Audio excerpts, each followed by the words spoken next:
అనన్య వేసిన ప్లాన్లలో ప్రీతి కడుపు పోగొట్టుకుంటుందా అనేది తెలుసుకుందాం.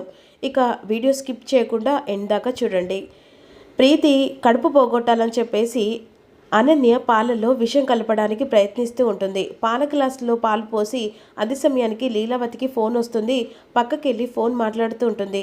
ఈలోపు వెంటనే పాల గ్లాస్ అక్కడ పెట్టిన తర్వాత ఆ టైంలో ఇక అనన్య దానికి వెంటనే పాల గ్లాసులలో విషం కలుపుతూ ఉంటుంది.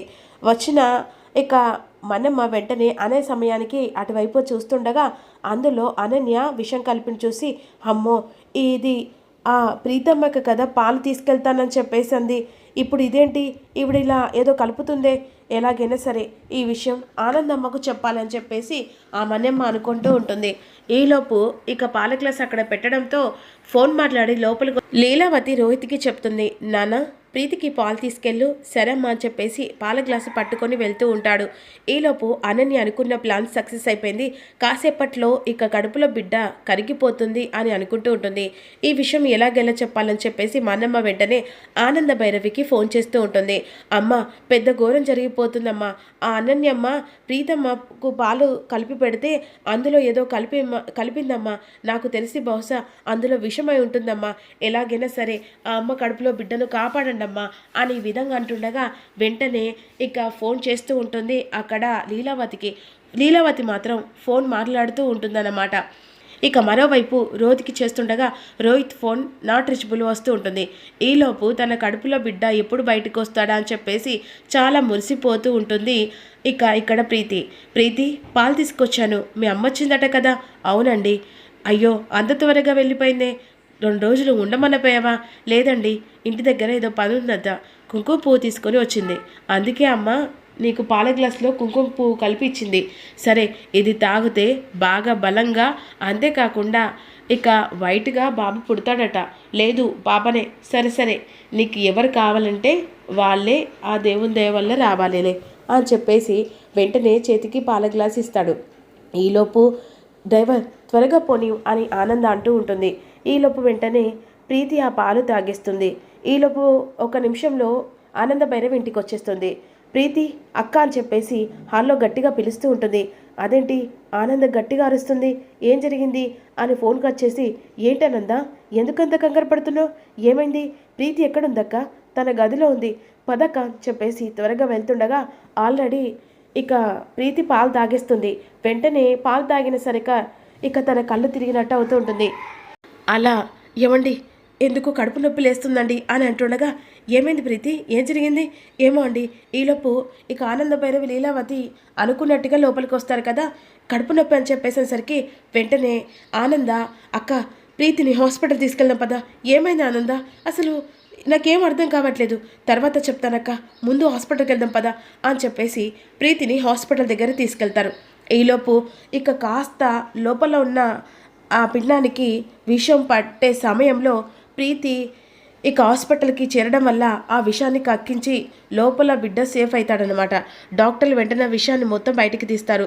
ఆనంద భైరవి ఇక అందరు టెన్షన్ పడుతుండగా డాక్టర్ వచ్చి బయట, ఎలా ఉంది డాక్టర్, ఇక మా కోడలికి అని చెప్పేసి అంటుండగా, పర్లేదండి, సమయానికి తీసుకురావట్లా, బిడ్డ సేఫ్ అయింది, తల్లి సేఫ్ అయింది, చాలా థ్యాంక్స్. ఏమైంది ఆనంద, అసలు ఏం జరుగుతుందో అర్థం కావట్లేదు, ఏం జరిగిందా? ఆ అనన్య పాలలో విషం కలిపిందని మనమ్మ నాకు ఫోన్ చేసి చెప్పింది.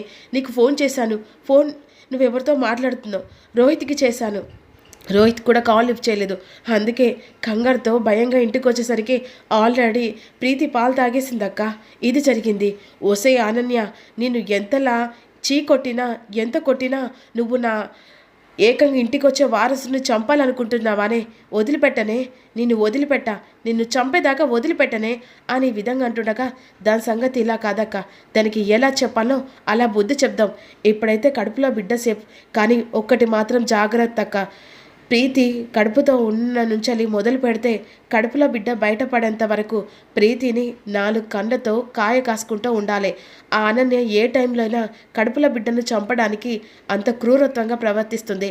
దాన్ని బయటికి పంపించే అవకాశం లేకుండా జరిగింది. అదేమన్నంటే ఇప్పుడు మన మీద కేసు పెట్టింది కనుక దాన్ని ఎలా పంపించాలో అలాగే పంపిస్తాం, ముళ్ళుతోనే తీయాలక్క అనే విధంగా అంటుంది. కానీ ఇప్పుడు కడుపులో బిడ్డ ఉందంటే అది ఏదో ఒక రకంగా చేస్తుంటుంది కదా, అందుకే దానికి విరుడుగా ఒక పని చేద్దాం. ఇప్పుడు ప్రీతి కడుపులో బిడ్డను కాపాడుకోవాలంటే కడుపులో బిడ్డ చనిపోయినట్టు నాటకం ఆడితేనే అప్పుడు అది చేసే భాగవతం అంట బయటపడుతూ ఉంటుంది. సరే, ఎలా అయితేంది, ఇక నా మనవరాలైతే సేఫ్ ఆనంద, నీ వల్లే ఆనంద.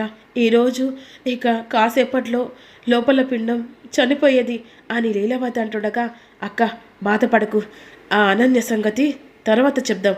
ఇక ఈలోపు వెంటనే ప్రీతిని తీసుకొని ఇంటికి వెళ్తారు. బాధతో కూర్చుంటారు. ఆ సమయంలో ఇక ఇదంతా శరణ్యకు తెలిసిపోతుంది. ఓసే నంగా నచ్చిదానా, నువ్వు చేసిన దానికి నేను ఎలా తన్నలే అని మనసులో అనుకుంటుంది. బాధతో కూర్చున్నసరికి అయ్యో కడుపులో బిడ్డ చనిపోయిందా, ఛా, ఇంటికి వారసు వస్తాడని అందరూ ఎంతో సంతోషపడ్డారు. అన్నీ ఇష్టం ఉన్నట్టు ఇప్పుడే షాపింగ్ చేసుకొని వచ్చారు. ఇదంతా నాకు తెలిసి ఇంకెవరు ఆనందత్తయ్య మీద అనుమానంగా ఉంది. ఎందుకంటే శరణ్యకు ముందుగా పాపో బాబు పుడితే ఈ ఇంటికి వారసుడు వస్తాడు. అందుకనే ప్రీతి కడుపులో బిడ్డను చంపడానికి ఇదన్నీ నాటకం ఆడినట్టుగా అనిపిస్తూ ఉంది. అంతే అత్తయ్య అని చెప్పేసి లీలావతిని రెచ్చగొడుతూ ఉంటుంది. అయినా నా మాట ఎవ్వరు కూడా పట్టించుకోలేదు. కానీ ఇప్పుడు చూడు, కడుపులో బిడ్డ చనిపోయే పాపం, ఏంటో ఏమో అర్థమే కావట్లేదు. కానీ ఎప్పుడు చీకట్లో పిల్లి పాలు తాగుతూ ఆ పిల్లినే నమ్ముతున్నట్టుగా మీరు ఆనందత్తయ్యను నమ్ముతూ ఉన్నారు. ఆ తర్వాత మిమ్మల్ని నడింట్లో ముంచుతుంది అని ఈ విధంగా అనన్య అన్న తర్వాత లీలావతి ఒళ్ళంతా మండుతూ ఉంటుంది. దాన్ని చంపేంత కోపం వస్తూ ఉంటుంది. ఈలోపు దాని నిజాన్ని బయటపెట్టి దాన్ని చీపురు కట్టతో కొట్టేంత కోపం వస్తూ ఉంటుంది. దొంగ మొహందాన, ఇదంతా చేసింది నువ్వైతే ఏకంగా అత్తయ్య మీద లేనిపోని అన్నీ ఇక చెప్పి చాడి చెప్తావా? చెప్తానే, నీ సంగతి చెప్తానే అని శరణ్య అనుకుంటూ ఉంటుంది.